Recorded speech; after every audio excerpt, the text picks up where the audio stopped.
Bonjour. Avant de commencer, le Seigneur a mis une parole sur mon cœur pendant que j'étais assis sur ma chaise. Je commence par là. C'est un verset qui se trouve dans Ésaïe 10, 27. Et il y a plusieurs traductions qui rendent ce verset différemment. Mais le sens le plus proche de l'original, c'est le joug, non, l'onction fera éclater le joug. L'onction fera éclater le joug. Alors, je ne sais pas comment c'est dit dans la version qui s'affiche là. Voilà. Bon, il y a plusieurs sens, plusieurs traductions. Mais c'est cette parole qui est venue dans mon cœur pendant que je priais tout à l'heure. Et je l'ai vu, ça existe dans la version Darby, la version Martin, la version seconde dit la graisse fera éclater le joug, l'huile. Ça parle de quoi? L'onction, l'huile, le Saint-Esprit. Amen.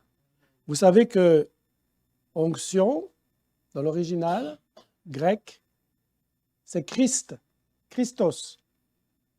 Donc, loin, celui qui est loin, c'est Christ. Et le joug qui va éclater par l'onction, c'est l'antichrist. C'est celui qui est contre Christ, contre l'onction. Et dans le monde aujourd'hui, peut-être sur quelqu'un ici présent, quelqu'un sur les ondes, il y a un joug qui pèse sur lui. Il y a un joug qui pèse sur le monde. C'est le joug de l'antichrist. Mais qui va gagner? Christ. L'onction fera éclater le joug. Vous savez, je pense, et je ne peux pas l'affirmer, mais je le pense, je peux affirmer que je le pense. L'antichrist est déjà là. En tout cas, son esprit est là depuis très longtemps.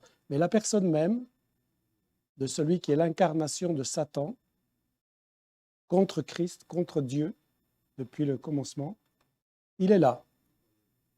Je ne sais pas où il est exactement, qui sait, bientôt il se révélera. Mais nous sommes vainqueurs et nous ferons éclater le joug. Alors, comme vous l'avez bien dit tout à l'heure, cette onction, c'est de l'huile qui a coulé sur le sacrificateur, et le souverain sacrificateur, c'est Christ, c'est Jésus, notre roi qui est dans le ciel.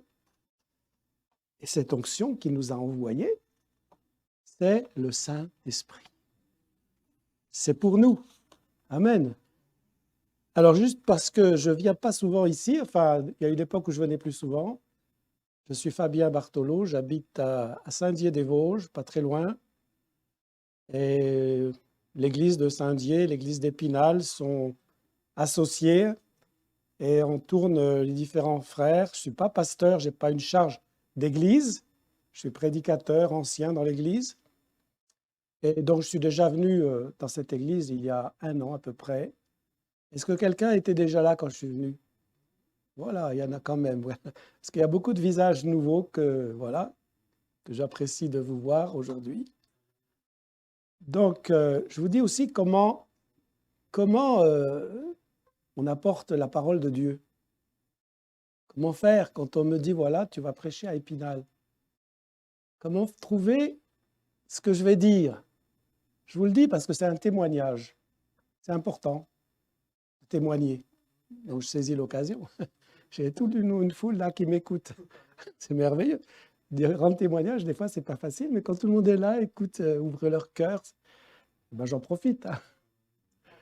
Voilà, il y a quelque temps, j'ai sur le cœur de parler du Saint-Esprit. Je ne savais pas où, à qui j'allais en parler. C'était venu dans mon cœur, je savais que c'était pour moi, mais peut-être pour quelqu'un d'autre, parce que moi, ça m'a fait tellement de bien. Ce que le Seigneur m'a dit, je me suis dit, ça ne doit pas être que pour moi quand même. Et puis, pas longtemps après, un frère vient me voir et me parle d'une conversation qu'il a eue avec un pasteur de l'église baptiste. Dans l'église baptiste, on ne comprend pas le baptême du Saint-Esprit de la même manière. On respecte. Hein.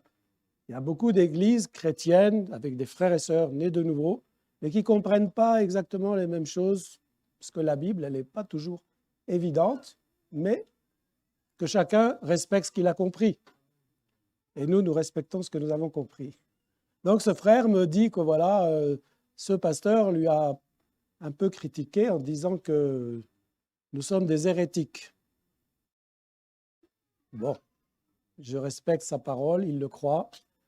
Mais ça m'a mis quand même un petit peu mal à l'aise et je me suis dit, voici, on m'a parlé au sujet du Saint-Esprit et ce frère-là vient me parler de ça. Et j'ai dit, je vais reprendre une étude sur le baptême dans le Saint-Esprit pour vraiment voir ce que le Seigneur dit. Et j'ai repris cette étude pour moi. Si ça intéresse quelqu'un, je peux vous la passer. Elle est très complète. Et puis, comme c'est très complet, ça allait prendre au moins 2 heures pour vous la partager. J'ai résumé, prendre les éléments essentiels. Et donc, en fait, je me préparais à faire cette étude. Et le frère là, dont je vous ai parlé, qui m'a rapporté cette conversation qu'il a eue avec un pasteur de l'église baptiste, il m'envoie sur Internet qu'il a trouvé une étude complète, la même que celle que je voulais faire, exactement la même. Je lui ai dit, waouh, ça m'encourage. Et puis juste à ce moment-là, je savais que je devais venir à Épinal. J'ai dit, bon, ben voilà, c'est que ça doit être pour Épinal. Donc, j'avais déjà tout dans ma tête, les thèmes que je devais apporter, mais quand j'ai reçu l'étude que le frère m'a envoyée, c'était exactement ce que je voulais dire. Donc, ça m'a bien aidé à faire rapidement cette étude et à la résumer. Donc, voilà ce que j'ai à vous apporter ce matin. Alors, juste avant de commencer notre étude en soi-même, je vous lis quelques extraits de comment l'Église baptiste conçoit le baptême du Saint-Esprit. Pour eux, c'est le jour de notre conversion. Il faut savoir que les différentes doctrines des différentes églises chrétiennes évangéliques se complètent, elles ne se contredisent pas. Il y a du vrai en tout, mais il faut associer les choses et discerner ce que le Seigneur veut nous dire. Je vous lis en quelques mots. Le baptême du Saint-Esprit, d'après l'Église baptiste, peut se définir comme l'œuvre par laquelle Dieu fait entrer le croyant en communion avec Christ et avec les autres croyants au sein du corps de Christ au moment du salut. Le baptême du Saint-Esprit a été énoncé par Jean-Baptiste et par Jésus avant son ascension, car Jean a baptisé d'eau, mais vous, dans peu de jours, vous serez baptisés du Saint-Esprit. Cette promesse s'est accomplie le jour de la Pentecôte. Pour la première fois, le Saint-Esprit est venu habiter dans les hommes de manière permanente et ainsi l'Église est née. Et voilà, ensuite il dit, en effet, que nous soyons juifs ou grecs, esclaves ou libres, nous avons tous été baptisés dans un seul esprit pour former un seul corps, et nous avons tous bu à un seul esprit. Il est important de noter que nous avons tous été baptisés de l'esprit. Il s'agit d'un baptême que tous les croyants ont reçu, qui va de pair avec le salut. Voilà ce que dit l'Église baptiste. C'est vrai, mais ce n'est pas que ça. Parce que c'est vrai que le jour de notre conversion, le Saint-Esprit a touché nos cœurs. Nous avons été convaincus de péché. Nous avons demandé à Dieu pardon. Nous nous sommes repentis, c'est-à-dire nous sommes revenus vers Dieu. Et nous avons demandé à être baptisés dans l'eau pour confirmer que dans notre cœur, puisque nous avons reçu l'Évangile, que nous avons reçu la parole de Dieu, eh bien la Bible dit que nous sommes devenus enfants de Dieu. Et c'est l'action du Saint-Esprit, parce que nous ne sommes pas nés de la chair et du sang, ni d'une religion, même chrétienne évangélique. Nous sommes nés de Dieu. Et c'est le Saint-Esprit qui nous a fait renaître. Et à ce moment-là, c'est vrai, nous entrons dans la famille de Dieu, nous entrons dans le corps de Christ. Mais le Seigneur, quand même, nous dit qu'il y a autre chose après le baptême d'eau. Jean a baptisé d'eau, et dans le baptême d'eau, s'il est vrai, parce qu'on peut baptiser quelqu'un qui dit « Oui, c'est bien dans cette église, moi je veux bien vivre votre truc là, hein. Ça me plaît, la musique, les gens qui sont gentils, je veux me faire baptiser. » Mais il n'y a pas eu conviction de péché, il n'y a pas eu repentance, il n'y a pas eu conversion, mais la personne veut être baptisée. Mais ça, c'est pas cette personne-là, il n'est pas inclus dans le corps de Christ. Il est sympathisant. Il n'est pas né de nouveau. Mais peut-être qu'après, en venant dans l'Église, il va entendre, il va être convaincu de péché, et là, il va à nouveau vivre l'expérience de la conversion. Il ne va pas se refaire baptiser. Il est déjà baptisé, mais il a vécu l'expérience à l'envers, quoi. Normalement, il vaut mieux se convertir avant, naître de nouveau, être convaincu. Peut-être il y a quelqu'un, comme je ne connais pas tout le monde ici, qui encore se demande, est-ce que c'est là que je vais? Est-ce que c'est la vérité ici? Approche-toi de Dieu, demande-lui pardon pour tes péchés. Fais le point. N'attends pas simplement que le Saint-Esprit te convainque. Toi-même, tu sais ce que tu as fait dans ta vie. Tu sais que tu n'as pas fait que du bien. Tu sais que tu t'es mis en colère, tu as frappé, tu as menti, tu as triché, tu as volé. Tu es là dans la maison de Dieu, le Saint-Esprit agit. Accepte que le Saint-Esprit te convainque. Et demande pardon. Et reçois l'Évangile ici même, dans cette salle, aujourd'hui, 16 avril 2023. Tu peux naître de nouveau, tu peux tout recommencer, balayer ta vie passée, repartir à zéro avec Jésus pour berger. Amen. Voilà, c'est possible. Mais après, il y a autre chose. Donc, si tu vis cette expérience, prépare-toi parce que tu vas... Il y a un baptistère là, je crois. Ouais, tu vas aller là. Tu vas plonger dans l'eau. Et ça sera un témoignage de ce qui s'est passé dans ton cœur. Hein? Le baptême ne nous fait pas naître de nouveau. Il faut naître de nouveau avant. Et le baptême, ça dit, voilà, publiquement, cet homme-là, cette femme-là, cet enfant, cette jeune fille, ce jeune homme, il a accepté Jésus dans son cœur. Alors, voilà, maintenant, nous allons entrer dans le vif du sujet de l'étude. Je ne sais pas si j'aurai le temps de tout faire, mais ce que je vais faire, ce sera déjà ça. Hein. Chapitre 1, versets 6 à 11. Alors, moi, j'ai dans la version seconde 1910. Alors, vous écoutez, vous suivez, vous aurez les deux en même temps, comme ça. Alors, les apôtres réunis lui demandèrent, « Seigneur, est-ce en ce temps que tu rétabliras le royaume d'Israël ?» Jésus leur répondit, « Ce n'est pas à vous de connaître les temps ou les moments que le Père a fixés de sa propre autorité. Mais vous recevrez une puissance,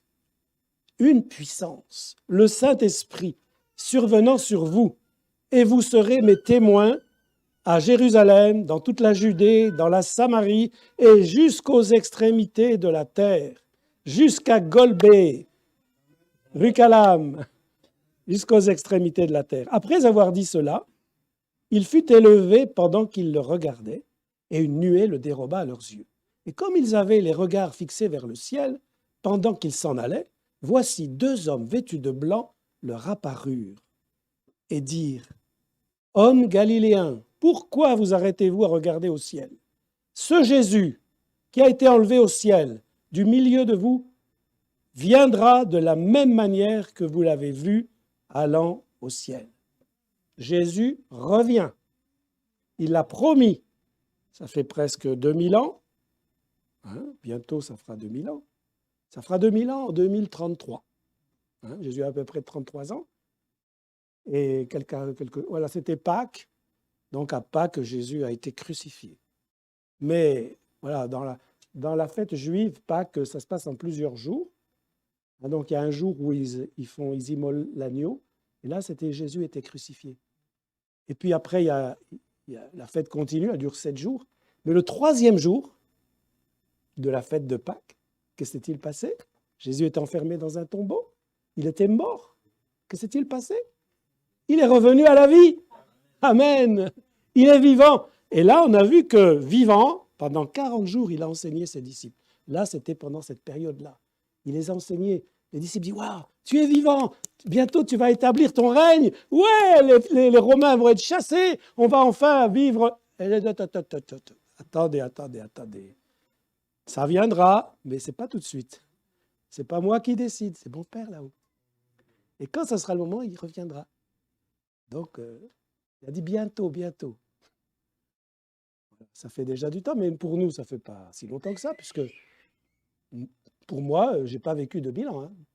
Donc, ça ne fait pas longtemps, moi. Je me suis converti, écoutez bien, le 16 avril 1976. C'était aujourd'hui.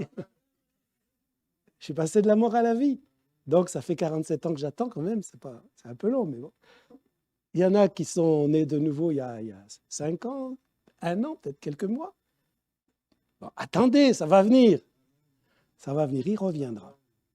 Donc, mais il a dit en attendant, je ne vais pas vous laisser comme ça, hein, je vais vous envoyer une puissance. Ah, une puissance. Et vous serez mes témoins. Alors le mot témoin, il faut savoir, parce qu'il ne faut pas dire les choses à moitié. Dans le grec, martyrios, de ce mot on tire martyr. Et si vous savez bien l'histoire, tous ces gens-là, ils ne sont pas morts dans leur lit. Ils ont été martyrisés. Et depuis, il y en a beaucoup encore. Ils sont morts martyrisés. Et il y en a encore aujourd'hui. Vous recevrez une puissance et vous serez capable d'être martyr, d'être témoin. Ça veut dire témoin martyr, ça veut dire que si on me dit, voilà, je te donne 1 million et puis tu renonces à Jésus. Non, non, non. Alors je te coupe la tête et sinon, tu renies pas Jésus, je te coupe la tête. Je t'égorge. Tu renies Jésus? Non, non. Vous voyez, la tentation peut prendre deux formes. Hein. Soit, si tu renonces à Jésus, tu deviendras riche, tu vas avoir tout ce que tu as envie. Ah, ça c'est bien. Hein? Eh non. Si tu as la puissance de Dieu, c'est pas bien. Ou bien, alors là, si on voit que vraiment ça ne marche pas, on va t'enfermer en prison, on va te calomnier, on va t'accuser faussement, tu vas vivre des moments difficiles pour Jésus, parce que tu es témoin de Jésus. Et ce n'est pas parce que tu es fort, c'est parce qu'il y a en toi une force, la puissance du Saint-Esprit. Quand tu es né de nouveau, tu es devenu chrétien, tu es comme un bébé, tu viens de naître, tu as besoin de force. Et cette force, c'est le Saint-Esprit. Ça, il faut le croire. Regardons ensuite un peu plus loin, acte 2, versets 1 à 8. Le jour de la Pentecôte. Alors, Pentecôte, c'est 50 jours après Pâques. Aujourd'hui, si j'ai bien calculé, on est le 11e jour après Pâques. Donc après Pâques, il y a un compte à rebours jusqu'à Pentecôte. Donc prenez déjà un avant-goût de la Pentecôte. Et pourquoi attendre encore 50 jours? Ça peut être aujourd'hui. Hein. Voilà, donc le jour de la Pentecôte, ils étaient tous ensemble, comme nous aujourd'hui, dans le même lieu. Tout à coup, sans qu'on s'y attende, hein, tout à coup, il vint du ciel un bruit comme celui d'un vent impétueux, et il remplit toute la maison où ils étaient assis. Et là, je peux être imaginer que les fenêtres étaient fermées. Et le vent est entré dans la maison. Il venait du monde spirituel. Le monde spirituel, ça passe à travers les murs. Hein. Le monde spirituel, ça nous dépasse. Vous savez que les murs sont faits de béton, de plâtre, de peinture, de papier, enfin, tout ce qui compose un mur. Mais en réalité, si on examine au microscope, eh ben, c'est des atomes, des molécules, des atomes, qui, comme des petits univers hein, qui tournent. Il y a des électrons qui tournent. Vous avez appris ça à l'école, normalement en sciences physiques. Et entre les atomes, il y a de l'espace. Il y a des vides. Le Saint-Esprit passe par là, à travers. Il remplit la maison. Un vent impétueux. Je continue. Donc, il remplit la maison où ils étaient assis. Des langues semblables à des langues de feu leur apparurent, séparées les unes des autres, et se posèrent sur chacun d'eux. Et ils furent tous remplis du Saint-Esprit.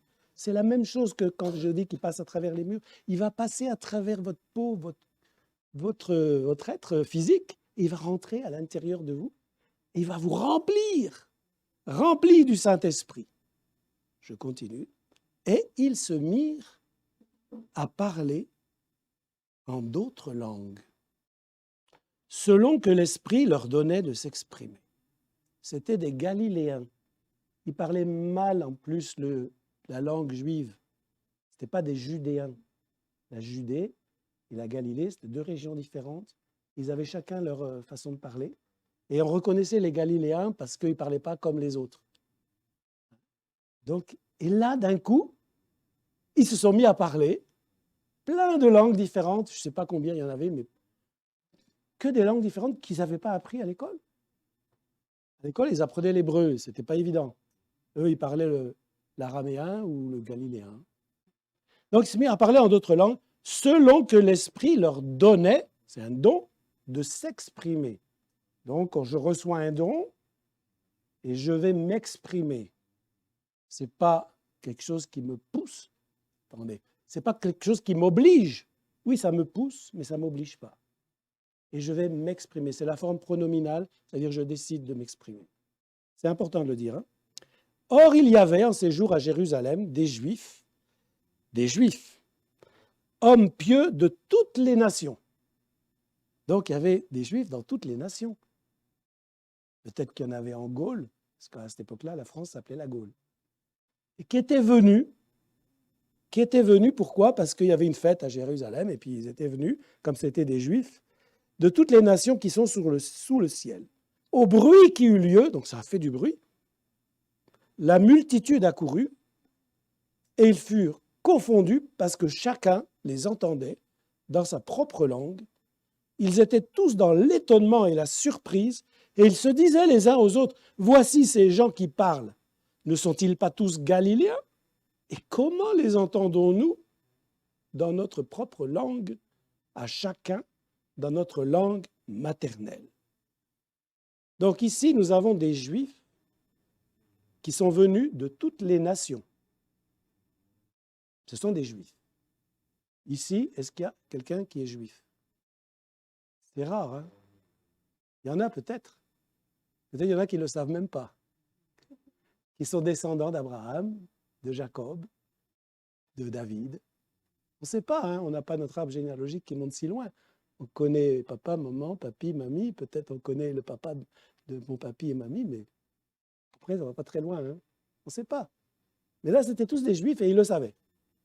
Et après, on lit plus loin, dans Acte 10, versets 1 et 2. Donc, des Juifs qui étaient de toutes les nations viennent et assistent à ce phénomène. Et là, un autre phénomène, Acte 10, versets 1 et 2. Il y avait à Césarée c'est en Israël, hein, un homme nommé Corneille. Dans d'autres traductions, on dit Cornelius. C'était un Romain, en fait. Centenier de la cohorte dite italienne. Donc, c'était un Romain, un soldat romain, un capitaine de l'armée romaine. Ce n'était pas un Juif. Cet homme était pieux et craignait Dieu avec toute sa maison. Il faisait beaucoup d'aumônes au peuple. De quel peuple il s'agit? C'est le peuple d'Israël. Il faisait des aumônes, il faisait des dons pour la synagogue, il faisait des dons pour les enfants d'Israël. Et il priait Dieu continuellement. Il priait le Dieu d'Israël. Alors, juste une chose ici importante. Quand Jésus était présent physiquement, en chair et en os, sur la terre, il prêchait au peuple d'Israël. Il prêchait aux Juifs. Un jour, il y a une dame qui ne venait pas d'Israël, elle était syrophénicienne, cananéenne. Et vous savez que les Cananéens subsistaient parce que Dieu leur avait dit de les exterminer, mais ils n'avaient pas exterminé, ils les avaient laissés quand même. Donc il y en avait qui étaient restés des Cananéens. Et ces Cananéens ne connaissaient pas Dieu, mais ils en avaient entendu parler. Cette femme en avait entendu parler. Et comme c'est souvent le cas, quand on ne connaît pas Dieu, on fait des bêtises, on fait du mal, on a de la haine, on a des jalousies, on a plein de choses mauvaises. Et cette femme avait une fille qui était possédée par un démon. C'était peut-être pas de sa faute, hein, c'était peut-être la faute de sa maman qui pratiquait des choses occultes. Et les démons sont entrés dans la maison et sont entrés dans la petite fille. Et puis cette femme a vu que sa petite fille était possédée d'un démon. Elle avait des crises terribles qui la tourmentaient. Et elle est venue vers Jésus. Elle dit, Seigneur, aie pitié de moi. Elle criait au Seigneur. Et les apôtres ont dit, mais arrête, tu vois, elle crie tout le temps, chasse-la. Ce n'était pas une juive. Et les apôtres disent, chasse-la, elle ne fait pas partie de notre peuple, on ne la veut pas avec nous.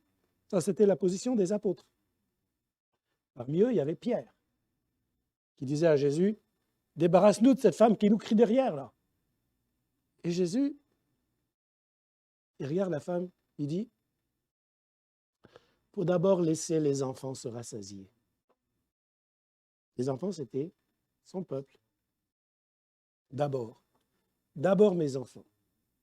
Quand on dit d'abord, sous-entendu, il y a après. Le après n'était pas encore là à ce moment-là. Le après, c'était les nations. Et les apôtres n'avaient pas compris que l'évangile, ce n'était pas juste pour le peuple d'Israël.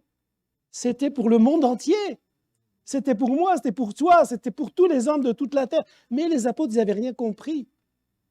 Ils croyaient que c'était juste pour Israël, puis que Israël, tout le monde allait se convertir au peuple d'Israël, au Dieu d'Israël. Mais ils ne savaient pas comment ça allait se faire. Mais ils pensaient qu'un jour ça se ferait, que c'était promis dans la Bible, mais ils n'avaient pas trop compris. Et c'est pour ça, Pierre, alors vous lirez l'histoire quand même, hein, c'est dans Jean, je crois que c'est dans Jean, je n'ai pas cherché la référence, mais en fait, à la fin, Jésus a dit à cette femme, il n'est pas bon de prendre le pain des enfants et de le donner aux petits chiens. Et la femme, elle ne s'est pas laissée arrêter par ça. Hein. Elle savait que Jésus était puissant quand même. Elle avait la foi déjà. Et elle a dit, oui, mais d'accord, mais les enfants, ils laissent toujours tomber des miettes par terre. Et bien, les petits chiens, ils mangent les miettes. Moi, juste une miette, ça me suffit. Hein. Waouh, dit Jésus. Jamais vu une foi aussi grande qui te soit fait selon ta foi. Ton enfant est guéri. Et pendant ce temps-là, la petite, elle se réveille, elle sort d'un cauchemar, elle est toute bien. Maman, tout va bien. Dieu l'avait délivrée. Mais Pierre et les autres apôtres n'avaient encore pas compris. Hein. Parce que quand Pierre, Dieu lui dit, tu vas aller dans la maison d'un païen, quoi? Tu vas manger des mets impurs, du cochon, du lard, des quiches lorraines avec des petits lardons. Qu'est-ce qu'on peut dire? Un bon barbecue avec des saucisses grillées, avec des tranches de lard. Mais jamais je vais manger ça, moi. Ce que Dieu a déclaré pur, ne le regarde pas comme impur. Donc Dieu parle à Pierre.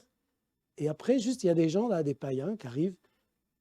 Et il a dit, voilà, il y a un ange qui est apparu à notre capitaine, et puis il a dit que tu dois venir chez nous. Et Pierre, il comprend, il dit, waouh, c'est le Saint-Esprit qui m'a montré tout ça. Et il y va. Il va carrément dans la maison d'un païen. C'était interdit aux Juifs d'entrer dans la maison de quelqu'un qui n'est pas juif. Mais comme le Seigneur, il lui a parlé, il a convaincu, il s'est peut-être rappelé de la femme, là, cananéenne. Ah ouais, je comprends maintenant. Et voilà donc Acte 10, versets 44 à 46. Comme Pierre prononçait encore ces mots, le Saint-Esprit, alors là, juste je résume parce que vous pourrez lire tout le texte. En fait, Jésus est entré dans la maison de Corneille, il a prêché l'évangile. Il a prêché la bonne nouvelle de Jésus. Et voilà, et donc la suite, au verset 44, comme Pierre prononçait encore ces mots, donc la prédication de l'évangile, le Saint-Esprit descendit sur tous ceux qui écoutaient la parole. Tous les fidèles juifs circoncis qui étaient venus avec Pierre furent étonnés de ce que le don du Saint-Esprit était aussi répandu sur les païens, car ils les entendaient parler en langue et glorifier Dieu. Vous remarquez le lien entre les deux événements. Premier événement, il y a des Juifs de toutes les nations qui assistent à cet événement, le baptême dans le Saint-Esprit, et des gens qui parlent en langue. Deuxième événement, ce n'était pas des Juifs de toutes les nations, c'était des gens des nations qui étaient parmi les Juifs. Des païens parmi les Juifs qui sont là, qui aiment Dieu, et Dieu, ils entendent l'Évangile, et Dieu les remplit du Saint-Esprit. Ils furent tous remplis du Saint-Esprit. Et les gens qui étaient là, les Juifs qui étaient là, ils se sont dit, mais c'est comme nous au début. Comment ils savent que c'est comme nous au début? Comment ils savent qu'ils sont remplis du Saint-Esprit? Comment on peut savoir? Quand on est converti, quand on se convertit, quand on se repent, ça peut se passer dans notre cœur. Personne ne le sait. Là, peut-être que quelqu'un s'est repenti aujourd'hui, là, pendant que je parle. Il y a peut-être quelqu'un qui a demandé pardon, mais moi, je ne sais pas qui c'est. Mais le jour où il va se faire baptiser, on saura. Il va raconter, j'étais le 16 avril à Épinal, j'ai entendu l'Évangile, j'ai demandé pardon à Dieu, maintenant je vais me faire baptiser. Il rendra témoignage ici. Et là, on saura, parce qu'on voit un signe visible, concret, qu'il est né de nouveau. Donc le baptême qu'il a reçu, ce n'est pas le baptême du Saint-Esprit, mais c'est l'action du Saint-Esprit qui l'a convaincu de péché et qui l'a baptisé dans l'Église, baptisé dans le peuple de Dieu, c'est-à-dire incorporé dans l'Église. C'est une forme de baptême du Saint-Esprit à la manière de l'Église baptiste. Voilà. Mais ça ne se voit pas. Ça se voit le jour du baptême. Mais là, ils furent tous remplis du Saint-Esprit et ça se voit. Et ça s'entend. Comment?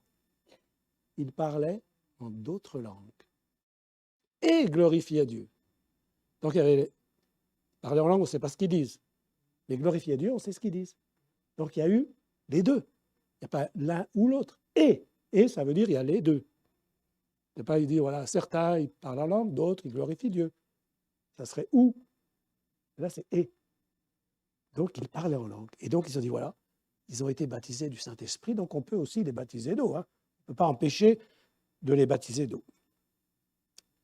Quel est le but du baptême du Saint-Esprit? Quel est le but? À quoi ça sert? Luc 4, 18. L'Esprit du Seigneur, dit Jésus, l'Esprit du Seigneur est sur moi, parce qu'il m'a oint pour annoncer une bonne nouvelle aux pauvres. Il m'a envoyé pour guérir ceux qui ont le cœur brisé, pour proclamer aux captifs la délivrance et aux aveugles le recouvrement de la vue, pour renvoyer libres les opprimés. Voilà Jésus rempli du Saint-Esprit. Il annonce ça dans la synagogue. Il donne le but du Saint-Esprit. Est-ce qu'aujourd'hui, il y a des gens qui ont le cœur brisé? Ben non, ça n'existe plus, ça.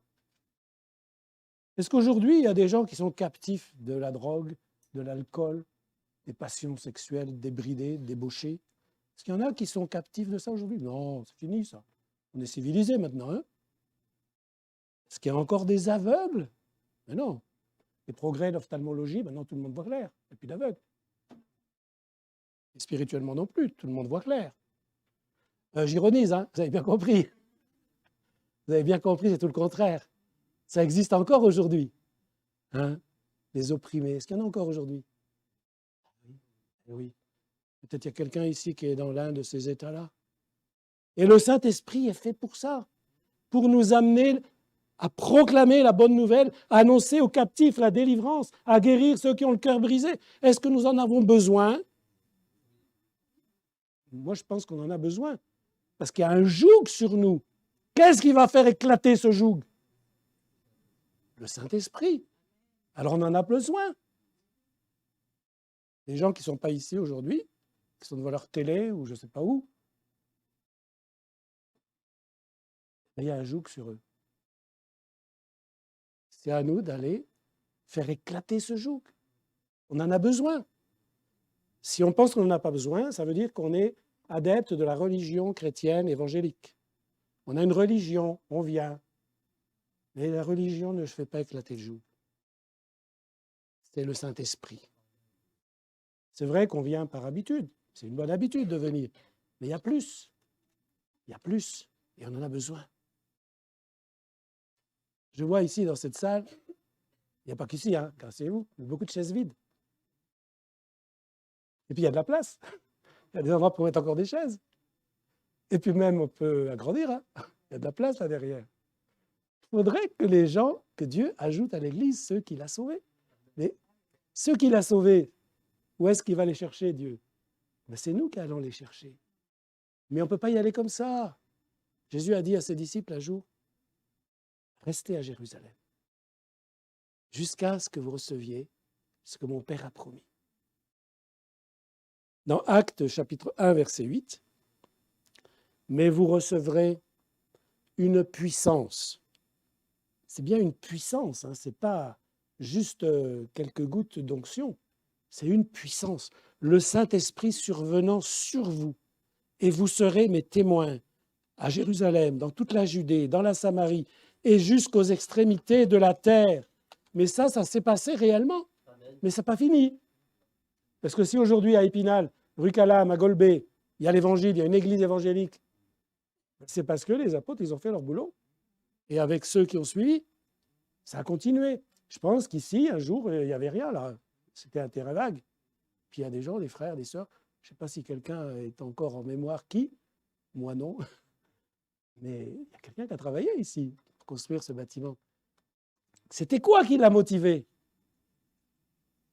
Eh bien, c'est parce qu'il y avait plein de gens qui cherchaient un endroit pour se réunir. Et ces gens-là, ils étaient dans l'église avant d'être dans le bâtiment. Ils sont nés de nouveau et ils se sont réunis ici. C'est la bonne nouvelle, c'est le Saint-Esprit. Alors, juste un petit paragraphe, je surveille l'heure. Faire la différence entre le baptême d'eau et le baptême du Saint-Esprit en parlant de la nouvelle naissance. Je vous en parle un petit peu. Dans Jean chapitre 1, verset 5, la lumière luit dans les ténèbres, et les ténèbres ne l'ont point reçue. Mais à tous ceux qui l'ont reçue, à ceux qui croient en son nom, elle a donné le pouvoir de devenir enfants de Dieu, lesquels sont nés non du sang, ni de la volonté de la chair, ni de la volonté de l'homme, mais de Dieu. Dans l'action du Saint-Esprit, Jésus l'a comparé à de l'eau. Quand il a parlé avec la Samaritaine, alors vous connaissez ces textes, dans Jean chapitre 4, donc il y avait une femme samaritaine, donc qui n'était pas juive, et Jésus a discuté avec elle en lui disant, tu peux me donner à boire? Et la Samaritaine a dit, oui, comment un juif peut-il demander une boire à une Samaritaine alors qu'ils n'ont pas de relation entre eux normalement? Ils se haïssaient de tout leur cœur. Et puis Jésus, quand même, lui, il n'y a pas de haine dans son cœur. Il n'y a pas de discrimination. Ça, c'est un mot qu'on entend aujourd'hui, la discrimination. Jésus, il n'y avait pas de ça. Et il est allé vers elle, il a demandé à boire, et Jésus lui a dit au verset 14, Jean 4, 14, « Celui qui boira de l'eau que je lui donnerai n'aura jamais soif. Et l'eau que je lui donnerai deviendra en lui une source d'eau qui jaillira jusque dans la vie éternelle. » Ça parle de l'action du Saint-Esprit dans quelqu'un qui ouvre son cœur à Jésus. Dans un don qui a été donné tout à l'heure, il a été dit à l'Église, ici, à quelqu'un, ouvre ton cœur. Ouvre ton cœur et ça veut dire, vous savez, quand vous buvez, essayez de boire un verre d'eau, la bouche fermée. Vous allez être mouillé, mais l'eau ne va pas rentrer en vous. C'est simple, hein? Pour que l'eau rentre en vous, pour vous désaltérer, si vous avez très soif, il faut ouvrir la bouche. Voilà. Ah, et on boit et l'eau rentre à l'intérieur. Là, c'est ouvrir son cœur à Jésus, accepter l'Évangile, recevoir la parole. Les paroles que je vous dis là, vous les recevez, vous les prenez dans votre cœur, elles pénètrent dans vos oreilles et elles rentrent à l'intérieur. Ça passe par le cerveau, vous analysez, ouais, je veux pas, ah ouais, je veux. Et puis ça rentre, c'est ça, boire. Celui qui boira de cette eau n'aura plus jamais soif. C'est-à-dire que ça va ouvrir une fontaine à l'intérieur. C'est-à-dire que tu n'auras plus besoin d'aller chercher de l'eau sera dedans. Il y a plein de gens qui font des recherches, qui font des voyages, qui font des pèlerinages. Ils cherchent l'eau de la vie.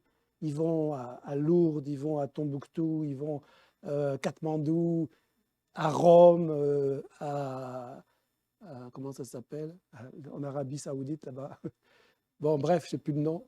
À la Mecque, voilà. Donc, il y en a qui cherchent l'eau de la vie.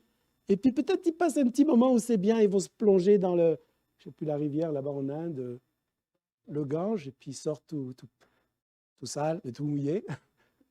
Et puis ils disent, voilà, ça c'est le bain spirituel. Mais ça dure peut-être 3 secondes. Après, les problèmes reviennent. Mais quand on a bu à l'eau de l'Évangile, ça ouvre une source. Mais une source, vous avez déjà vu une source? C'est un petit filet d'eau qui coule. C'est un petit filet d'eau qui coule. Vous êtes vraiment à la source. Et en France, nous avons plusieurs sources, beaucoup de sources, mais il y en a quelques-unes. La source de la Seine, la source de la Loire, la source de la Garonne, la source du Rhône, et puis il y en a encore une autre, la source de... J'ai oublié, il y en a 5 qui paraît. Le Rhin, voilà. Bon. En fait, ces petites sources-là, c'est des petits filets d'eau qui sortent d'un rocher. Il y a des gens qui peuvent aller boire. C'est bon, de l'eau pure comme ça. Mais ce n'est pas grand-chose. Et dans Jean chapitre 7, alors ce n'est pas dans l'ordre pour quelqu'un qui met les versets, Jean 7, 39. Si vous relisez Jean chapitre 7, Jésus est au milieu de la fête d'une fête, je ne sais plus laquelle, et il dit que celui qui a soif, qu'il vienne à moi et qu'il boive. Des fleuves d'eau vive couleront de son sein. Alors il y avait l'image de la source et là il y a l'image du fleuve. Et au verset 39, il dit cela de l'esprit que devaient recevoir ceux qui croiraient en lui. Car l'esprit n'était pas encore, parce que Jésus n'avait pas encore été glorifié. C'est bien important de bien noter ici qu'à ce moment-là de l'histoire humaine, le Saint-Esprit, dans le sens de venir sur terre et englober le monde entier, n'avait pas encore été donné. Ce n'est pas encore le moment. Mais Jésus annonce d'avance que celui qui boira à Jésus, qui boira de l'Esprit, de la source d'eau vive, eh bien cette source deviendra en lui un fleuve. Et la différence entre une source et un fleuve, c'est énorme.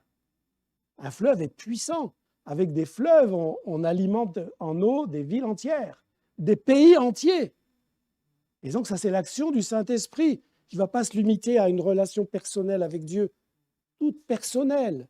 Pour moi, ça me suffit, ça me nourrit, ça me désaltère. C'est pour moi. Je suis bien dans la présence de Dieu. Je goûte à la présence du Saint-Esprit. C'est bien. Et les autres alors? Alors pour les autres, il faut que la source là devienne un fleuve. Ça veut dire que tu sois rempli du Saint-Esprit. À ce moment-là, tu vas pouvoir apporter la vie à d'autres. Apporter la vie à d'autres. Et ça, est-ce qu'on en a besoin? On en a besoin. Hein? Moi, j'en ai besoin.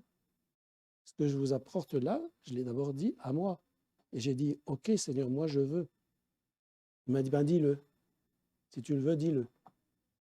Je lui ai dit, et maintenant il me dit, dis-le aussi encore. Et je vous le dis. Donc, avant la Pentecôte, des hommes ont été remplis de l'Esprit. Mais ce n'était pas encore tout le monde, c'était quelques-uns. Alors, Romains 6, 4. Nous avons donc été ensevelis avec lui par le baptême en sa mort, afin que comme Christ est ressuscité des morts par la gloire du Père, de même nous aussi nous marchions en nouveauté de vie. Et Galates 4, 6. Et parce que vous êtes fils, Dieu a envoyé dans vos cœurs l'esprit de son Fils, lequel crie « Abba, Père ». Donc, dans la nouvelle naissance, le jour de notre conversion, on est intégré dans la famille de Dieu. On est baptisé dans sa mort. C'est-à-dire que le jour où Jésus est mort, tout à l'heure on l'a rappelé au travers de la scène du Seigneur, le repas du Seigneur, on a rappelé que quand Jésus est mort, vous retrouverez ces passages dans la Bible, je ne les ai pas tous notés, imaginez quand même, Dieu nous a donné le pouvoir d'imaginer. C'est-à-dire qu'il y a des images qui peuvent se mettre dans notre tête. Jésus meurt sur la croix. Et là, pendant que Jésus meurt, il y a toute l'humanité en lui. Toute l'humanité est en lui. Il ne meurt pas pour lui, il meurt pour nous. Il meurt à notre place. Il meurt à ma place. C'est-à-dire que quand Jésus meurt sur la croix, il y a Fabien. Moi, je m'appelle Fabien. Il y a Gabriel. Il y a Marc. Vous voyez, je ne connais pas tous les noms, j'en connais juste quelques-uns. Mais mettez votre nom. Voilà.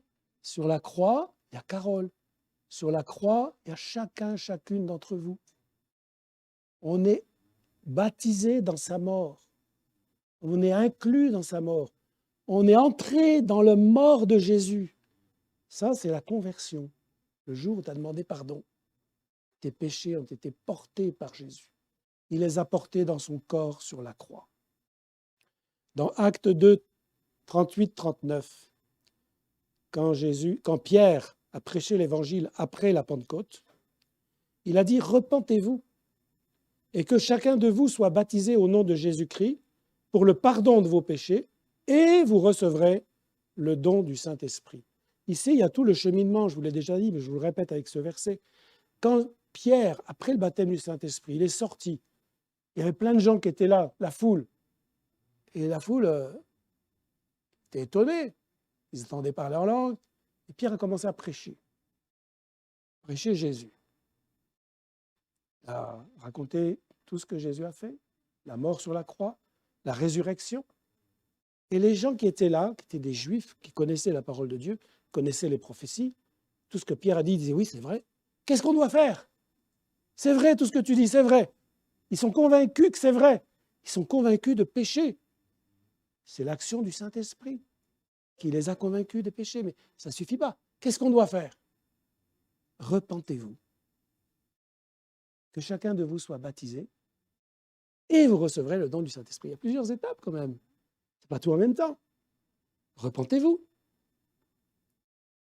Convertissez-vous. Faites-vous baptiser et vous recevrez le don du Saint-Esprit. Donc, c'est des choses différentes, pas tout en même temps. L'Église baptiste, c'est tout en même temps. Ils ont le droit, hein. Je respecte. Et vous savez que dans l'Église baptiste, il y a eu quand même beaucoup de beau travail qui a été fait. Comment ça se fait? L'Église baptiste, ils ne croient pas comme nous au baptême du Saint-Esprit, et pourtant, ils annoncent l'Évangile, ils prêchent, il y a des miracles, il y a des guérisons, il y a des démons qui sont chassés. Comment ça se fait? Vous se posez la question et vous allez le savoir pourquoi. J'ai cherché, je me suis dit, comment ça se fait? Puis Dieu m'a dit, voilà, je vais te dire, je vais t'expliquer. Alors, il y aurait plein de choses à dire, je saute parce que sinon, je n'aurais pas le temps de dire tout.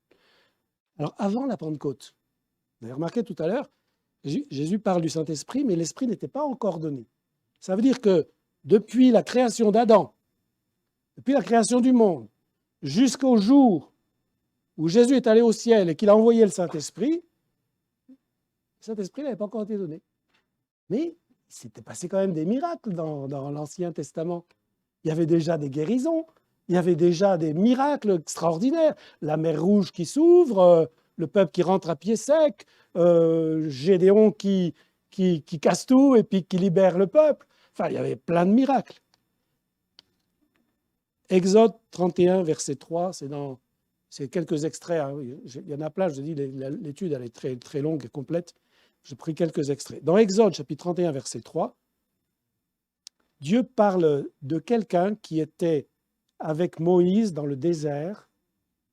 Je ne sais pas si vous lisez la Bible, vous savez de quoi je parle. Donc, le peuple d'Israël était libéré de l'Égypte, à Pâques, justement. Puis après, ils étaient dans le désert. Et Dieu leur a demandé de construire une tente, un tabernacle, où Dieu allait habiter. Mais comment faire ce tabernacle? Eh bien, Dieu a choisi quelqu'un, et il a dit, Exode 31.3, « Je l'ai rempli de l'Esprit de Dieu, de sagesse, d'intelligence et de savoir pour toutes sortes d'ouvrages. » Donc, il y avait quelqu'un, je ne sais plus son nom, c'est marqué, vous lirez dans la Bible, hein, qui a été rempli du Saint-Esprit pour savoir comment construire le tabernacle.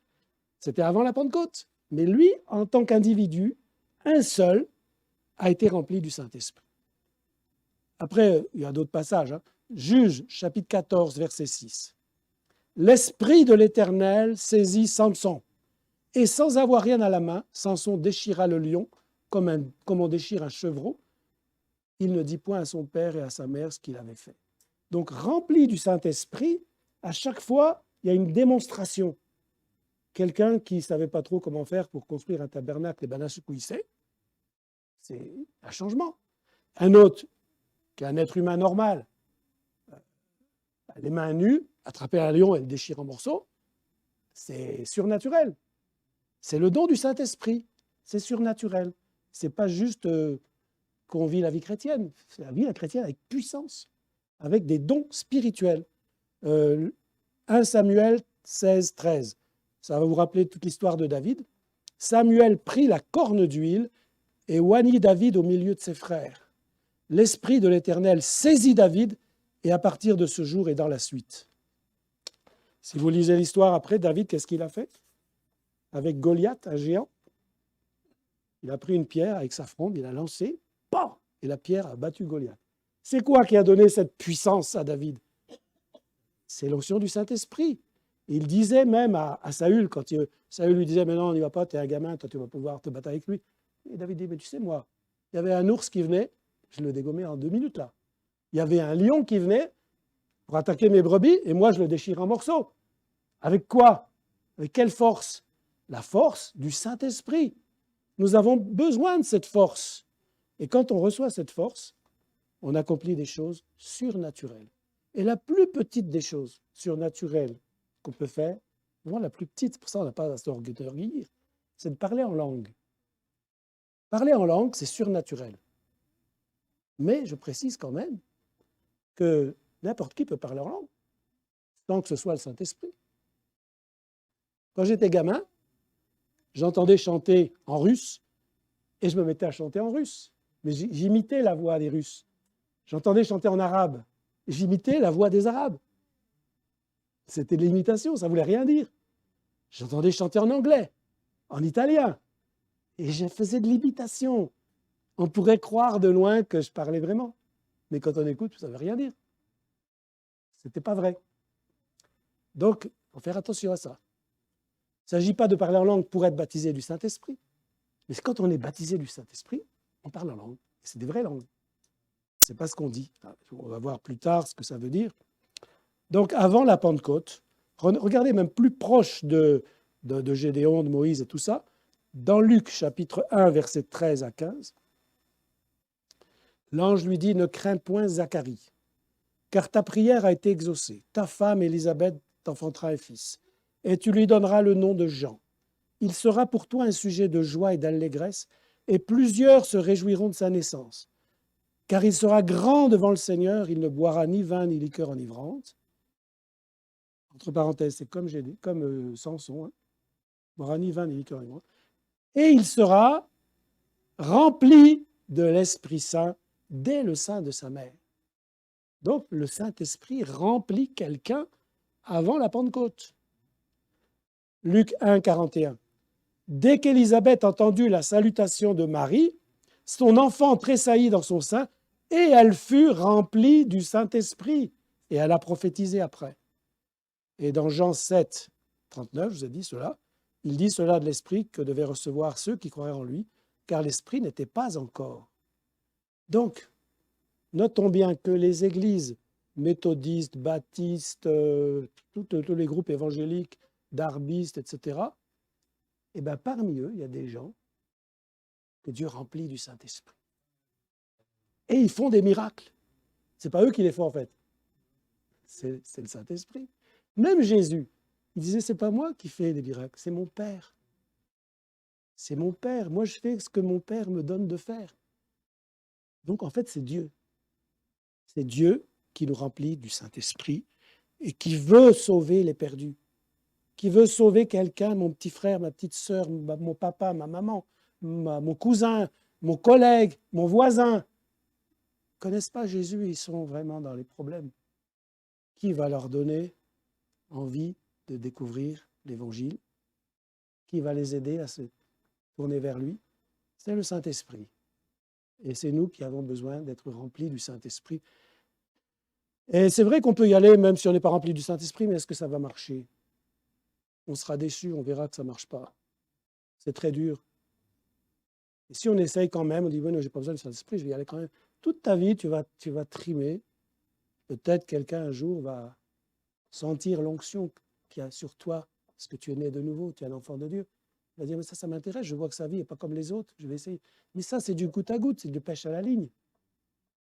On a besoin d'une puissance, parce que le monde entier gît sous la puissance du malin. On est quand même dans des temps difficiles. Vous écoutez les infos? Est-ce que ça va bien en France en ce moment? Pas trop, hein? Il y a eu mieux, hein? Et maintenant, c'est, on peut dire, de pire en pire.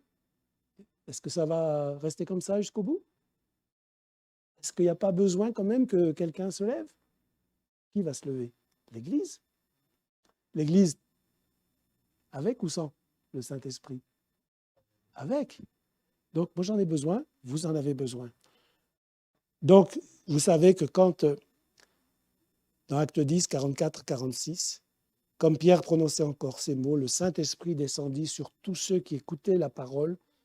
Tous les fidèles qui étaient venus avec Pierre furent étonnés de ce que le don du Saint-Esprit était aussi répandu sur les païens, car ils les entendaient parler en langue et glorifier Dieu. Le parler en langue. Je vais terminer là pendant 2 minutes, parce que le temps passe, j'en vois qui bâillent, vous avez faim, normal, hein, on est dans un corps de chair. Mais je vais terminer quand même là-dessus, sur le parler en langue.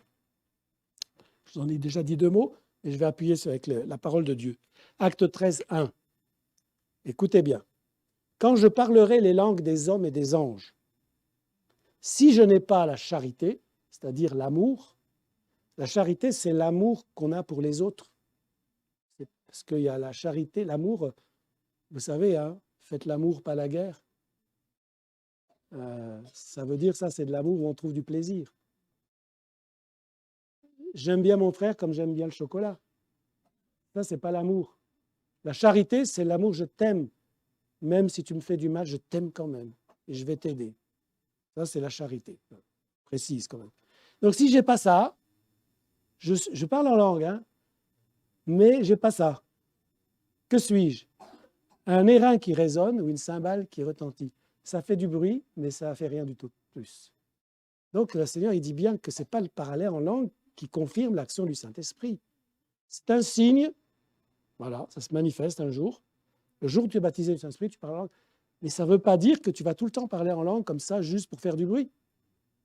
Tu as besoin du don du Saint-Esprit. Tu as besoin des autres dons que le Saint-Esprit veut donner. Il n'y a pas que le parler en langue. Regardez dans 1 Corinthiens 14, 2, quand même. Je précise à quoi sert le parler en langue. Hein. Ça sert à quelque chose quand même. Quand c'est par le Saint-Esprit. En effet, celui qui parle en langue ne parle pas aux hommes, mais à Dieu. Car personne ne le comprend et c'est en esprit qu'il dit des mystères. Donc quand je parle en langue, je parle à Dieu. Dans 1 Corinthiens 14, 13 à 19, c'est pourquoi que celui qui parle en langue prie pour avoir le don d'interpréter. Car si je parle en langue, mon esprit est en prière. C'est bien, mais mon intelligence demeure stérile. Que faire donc? Je prierai par l'esprit, mais je prierai aussi avec l'intelligence. Je chanterai par l'esprit, mais je chanterai aussi avec l'intelligence. Autrement, si tu rends grâce par l'esprit, comment celui qui est dans les rangs de l'homme du peuple répondra-t-il Amen à ton action de grâce, puisqu'il ne sait pas ce que tu dis? Tu rends, il est vrai, d'excellentes actions de grâce. Il y a des points positifs quand même. Hein. Tu rends, il est vrai, d'excellentes actions de grâce. Mais l'autre n'est pas édifié. Et Paul dit, je rends grâce à Dieu de ce que je parle en langue plus que vous tous. Mais dans l'Église, c'est-à-dire dans l'Assemblée, hein, j'aime mieux dire 5 paroles avec mon intelligence, afin d'instruire les autres, plutôt que 10 000 paroles en langue. Vous notez bien la différence. Le parler en langue, l'Église baptiste nous reproche que nous, on insiste trop sur le parler en langue. N'insistons pas trop sur le parler en langue. Parlons en langue à la maison, de tout notre cœur, vidons tout notre cœur, parce qu'il y a besoin, on ne sait pas quoi dire à Dieu, c'est tellement lourd, on ne sait pas comment expliquer à Dieu. Alors on parle en langue, et puis même on a envie de louer, mais on n'a pas les mots, alors on loue en langue, mais ça c'est bien à la maison, ou alors à l'église, mais doucement, et c'est bien. Mais on n'insiste pas là-dessus, parce qu'il y a autre chose que le parler en langue, il y a la suite. Vous lirez, hein, Corinthiens 14, vous verrez qu'il y a plein de bonnes choses. Et dans l'Ancien Testament, quand vous voyez le baptême du Saint-Esprit sur une personne, pas sur tout le monde, c'était que des personnes isolées, hein. Dans les juges, c'est toujours un qui est rempli de l'Esprit. Il y a des signes, des prodiges et des miracles. Mais on en a besoin aussi. On n'a pas juste besoin que de parler en langue. Mais le parler en langue existe. Il ne faut pas non plus exagérer, il ne faut pas le mépriser. On est d'accord. Mais qu'est-ce qu'il faut chercher avant tout? Le baptême du Saint-Esprit. D'être immergé dans le Saint-Esprit. Jean vous a baptisé d'eau. Baptisé d'eau, c'était quoi? Mettre des gouttes d'eau sur la tête? Non, immergé. Baptisé veut dire immergé. Donc, si baptisé d'eau, ça veut dire immergé dans l'eau, baptisé du Saint-Esprit, ça veut dire immergé dans le Saint-Esprit. En fait, le Saint-Esprit, il est là. Il est là, présent, dans l'air. Il est là. Il est partout de la terre. Moi, je suis dedans, mais il n'est pas dedans. Il y a comme un bouclier, une carapace. Non, je ne veux pas, c'est trop. Je vais parler en langue, je n'ai pas envie. Donc, il y a des blocages. Je vais faire des miracles, mais je n'ai pas envie que les autres en fassent, mais pas moi. Il y a plein de choses que le Seigneur veut faire en nous, mais c'est que c'est imperméable. Alors, ouvrons. Vous avez entendu tout à l'heure, hein? Le Saint-Esprit a dit, ouvrez vos cœurs, ouvrez vos cœurs, ouvrez vos cœurs. Si vous ne l'avez pas ouvert, ben ouvrez-le. Amen. Voilà, moi c'est ma prière. On va terminer par la prière. Notre Père, merci Seigneur, notre Dieu, d'avoir donné le Saint-Esprit qui est là, sur la terre, qui est présent parmi tous les hommes, toutes les nations, tous les peuples. Merci pour ceux qui l'ont reçu, qui en sont remplis. Et nous, si nous l'avons été une fois, nous ne voulons pas nous en contenter. Nous voulons être tout à nouveau immergés, remplis, inondés du Saint-Esprit. Et laisser, Seigneur, toutes les fibres de notre être s'ouvrir pour recevoir cette onction qui va faire éclater le joug. Seigneur, tous ces jougs pesants qui sont sur nous, nous voulons qu'ils éclatent par l'onction du Saint-Esprit. J'ai annoncé ta parole, Seigneur. Je l'ai dit telle que tu me l'as dite. Et je prie pour que tous ceux qui vont l'entendre, ici ou sur les ondes, puissent aussi réclamer ce don. Tu as dit restez à Jérusalem jusqu'à ce que vous soyez revêtus de la puissance d'en haut.